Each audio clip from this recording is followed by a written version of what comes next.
அனைவருக்கும் வணக்கம்.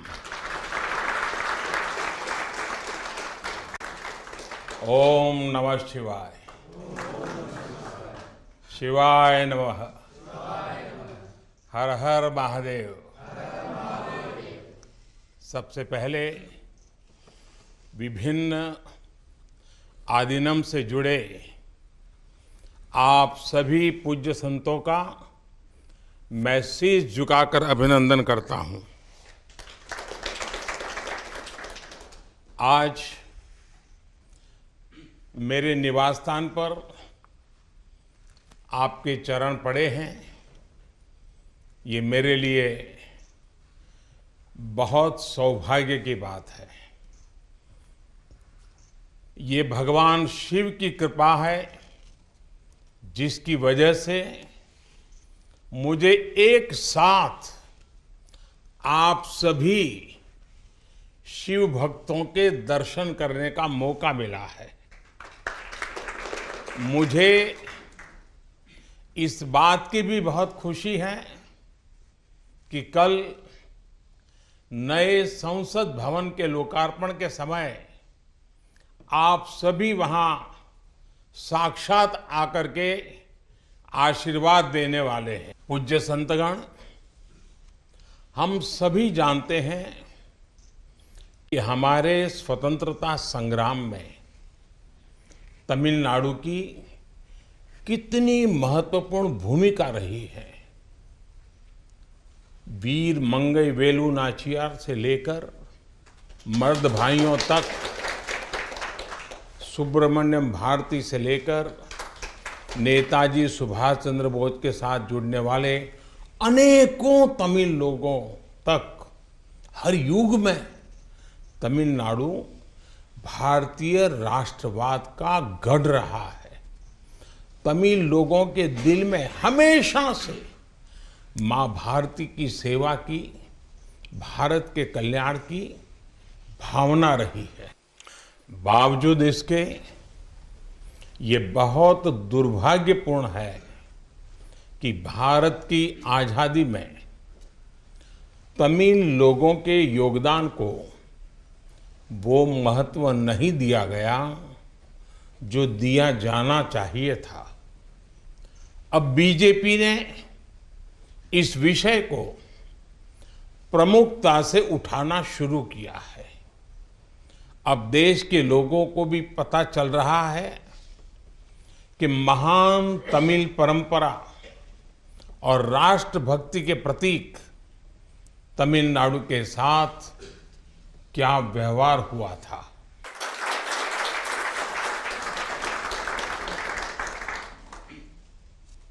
जब आजादी का समय आया तब सत्ता के हस्तांतरण के प्रतीक को लेकर प्रश्न उठा था. इसके लिए हमारे देश में अलग अलग परंपराएं रही हैं, अलग अलग रीति रिवाज भी रहे हैं. लेकिन उस समय राजाजी और आदीनम के मार्गदर्शन में हमें अपनी प्राचीन तमिल संस्कृति से एक पुण्य मार्ग मिला था. ये मार्ग था सेंगोल के माध्यम से सत्ता हस्तांतरण का. तमिल परंपरा में शासन चलाने वाले को सेंगोल दिया जाता था. सेंगोल इस बात का प्रतीक था कि उसे धारण करने वाले व्यक्ति पर देश के कल्याण की जिम्मेदारी है और वो कभी कर्तव्य के मार्ग से विचलित नहीं होगा. सत्ता हस्तांतरण के प्रतीक के तौर पर तब 1947 में 1947 में पवित्र तिरुवावड़ुतुरई आदीनम द्वारा एक विशेष सेंगोल तैयार किया गया था. आज उस दौर की तस्वीरें हमें याद दिला रही हैं कि तमिल संस्कृति और आधुनिक लोकतंत्र के रूप में भारत की नियति के बीच कितना भावुक और आत्मीय संबंध रहा है।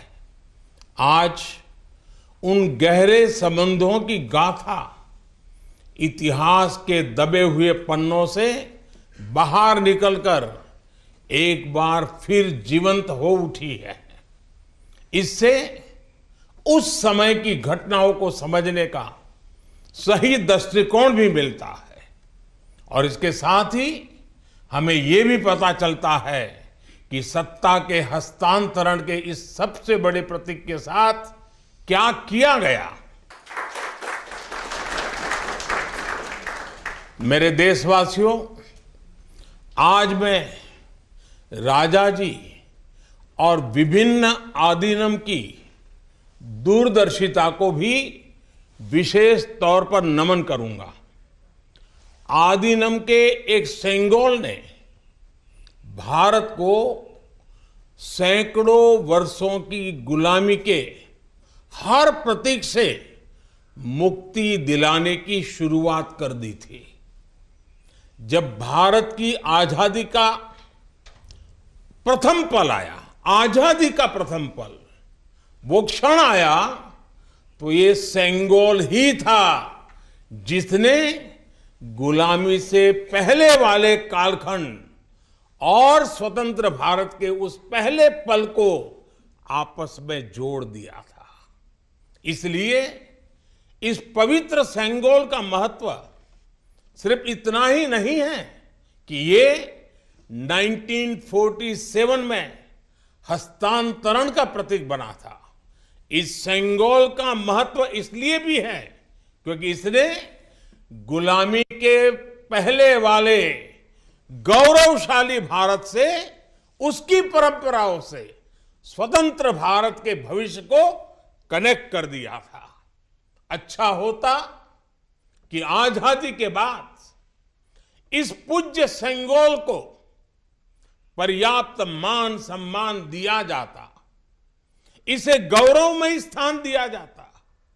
लेकिन ये सेंगोल प्रयागराज में, आनंद भवन में वॉकिंग स्टिक यानी पैदल चलने पर सहारा देने वाली छड़ी कहकर प्रदर्शनी के लिए रख दिया गया था। आपका ये सेवक और हमारी सरकार अब उस सेंगोल को आनंद भवन से निकाल कर लाई है। आज आजादी के उस प्रथम पल को नए संसद भवन में सेंगोल की स्थापना के समय हमें फिर से पुनर्जीवित करने का मौका मिला है। लोकतंत्र के मंदिर में आज सेंगोल को उसका उचित स्थान मिल रहा है। मुझे खुशी है कि अब भारत की महान परंपरा के प्रतीक उसी सेंगोल को नए संसद भवन में स्थापित किया जाएगा।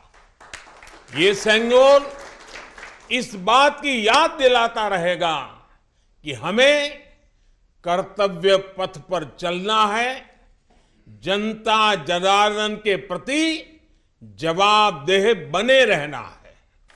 पूज्य संतगण, आदीनम की महान प्रेरक परंपरा साक्षात सात्विक ऊर्जा का प्रतीक है। आप सभी संत शैव परंपरा के अनुयायी हैं। आपके दर्शन में जो एक भारत श्रेष्ठ भारत की भावना है, वो स्वयं भारत की एकता और अखंडता का प्रतिबिंब है। आपके कई आदीनम के नामों में ही इसकी झलक मिल जाती है। आपके कुछ आदीनम के नाम में कैलाश का उल्लेख है। ये पवित्र पर्वत तमिलनाडु से बहुत दूर हिमालय में है, फिर भी ये आपके हृदय के करीब है। शैव सिद्धांत के प्रसिद्ध संतों में से एक तिरुमूलर के बारे में कहा जाता है कि वो कैलाश पर्वत से शिव भक्ति का प्रसार करने के लिए तमिलनाडु आए थे। आज भी उनकी रचना तिरुमंदिरम के श्लोकों का पाठ भगवान शिव की स्मृति में किया जाता है। अपर, समंदर, सुंदरर और माणिका वासगर जैसे कई महान संतों ने उज्जैन, केदारनाथ और गौरीकुंड का उल्लेख किया है। जनता जनार्दन के आशीर्वाद से आज मैं महादेव की नगरी काशी का सांसद हूं, तो आपको काशी की भी बात बताऊंगा। धर्मपुरम आदीनम के स्वामी कुमार गुरुपरा तमिलनाडु से काशी गए थे। उन्होंने बनारस के केदार घाट पर केदारेश्वर मंदिर की स्थापना की थी। तमिलनाडु के तिरुपन्नदारु में काशी मठ का नाम भी काशी पर रखा गया। इस मठ के बारे में एक दिलचस्प जानकारी भी मुझे पता चली है। कहा जाता है कि तिरुपन्नदारु का काशी मठ तीर्थ यात्रियों को बैंकिंग सेवाएं उपलब्ध कराता था। कोई तीर्थ यात्री तमिलनाडु के काशी मठ में पैसे जमा करने के बाद काशी में प्रमाण पत्र दिखाकर वो पैसे निकाल सकता था। इस तरह शैव सिद्धांत के अनुयायियों ने सिर्फ शिव भक्ति का प्रसार ही नहीं किया, बल्कि हमें एक दूसरे के करीब लाने का कार्य भी किया। पूज्य संतगण, सैकड़ों वर्षों की गुलामी के बाद भी तमिलनाडु की संस्कृति आज भी जीवंत और समृद्ध है, तो इसमें आदीनम जैसी महान और दिव्य परंपरा की भी बड़ी भूमिका है। इस परंपरा को जीवित रखने का दायित्व संत जनों ने तो निभाया ही है, साथ ही इसका श्रेय पीड़ित, शोषित, वंचित सभी को जाता है कि उन्होंने इसकी रक्षा की, उसे आगे बढ़ाया।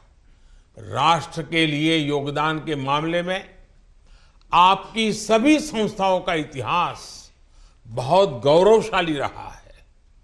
अब उस अतीत को आगे बढ़ाने, उससे प्रेरित होने और आने वाली पीढ़ियों के लिए काम करने का समय है।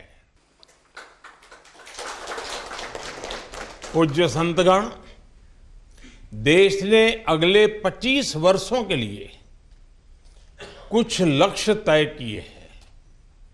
हमारा लक्ष्य है कि आजादी के 100 साल पूरे होने तक एक मजबूत, आत्मनिर्भर और समावेशी विकसित भारत का निर्माण हो। 1947 में 1947 में आपकी महत्वपूर्ण भूमिका से कोटि कोटि देशवासी पुनः परिचित हुए हैं। आज जब देश 2047 के बड़े लक्ष्यों को लेकर आगे बढ़ रहा है, तब आपकी भूमिका और महत्वपूर्ण हो गई है। आपकी संस्थाओं ने हमेशा सेवा के मूल्यों को साकार किया है। आपने लोगों को एक दूसरे से जोड़ने का, उनमें समानता का भाव पैदा करने का बड़ा उदाहरण पेश किया है। भारत जितना एकजुट होगा उतना ही मजबूत होगा। इसलिए हमारी प्रगति के रास्ते में रुकावटें पैदा करने वाले तरह तरह की चुनौतियां खड़ी करेंगे। जिन्हें भारत की उन्नति खटकती है, वो सबसे पहले हमारी एकता को ही तोड़ने की कोशिश करेंगे।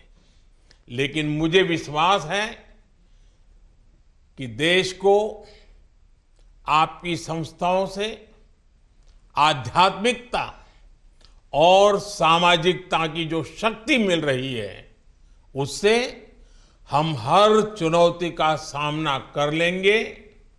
मैं फिर एक बार, आप मेरे यहाँ पधारे, आप सबने आशीर्वाद दिए, ये मेरा सौभाग्य है। मैं फिर एक बार आप सबका हृदय से आभार व्यक्त करता हूं, आप सबको प्रणाम करता हूं। नए संसद भवन के लोकार्पण के अवसर पर आप सब यहां आए और हमें आशीर्वाद दिया, इससे बड़ा सौभाग्य कोई हो नहीं सकता है। और इसलिए मैं जितना धन्यवाद करूं उतना कम है। फिर एक बार आप सबको प्रणाम करता हूं। ओम नमः शिवाय।